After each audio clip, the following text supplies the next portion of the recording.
কানাডার ২৪তম প্রধানমন্ত্রী হিসেবে আনুষ্ঠানিকভাবে শপথ নিলেন মার্ক কার্নি। জাতির উদ্দেশ্যে দেয়া প্রথম ভাষণে কানাডা কখনোই যুক্তরাষ্ট্রের অংশ হবে না বলে জানান তিনি। এছাড়া মার্কিন শুল্ক আরোপ ছাড়াও ইসরায়েল গাজার যুদ্ধ, ইউক্রেন রাশিয়ার যুদ্ধ, কানাডার জীবনযাত্রায় উচ্চ ব্যয় নিয়েও কথা বলেন তিনি। এই ঈদে জামা জুতো অ্যাক্সেসরিজের ডিসকাউন্ট। শুক্রবার রাজধানী অটোয়ার রিডো হলে কার্নি শপথ গ্রহণ অনুষ্ঠিত হয়। সাবেক প্রধানমন্ত্রী জাস্টিন ট্রুডোর স্থলাভিষিক্ত হলেন তিনি।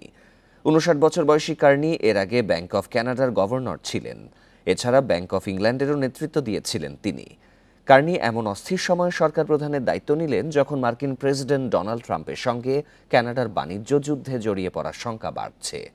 গত জানুয়ারিতে কানাডার প্রধানমন্ত্রীর পদ থেকে ট্রুডোর পদত্যাগের ঘোষণার পর রোববার তার উত্তরসূরি হিসেবে কার্নিকে নির্বাচিত করে ক্ষমতাসীন লিবারেল পার্টি।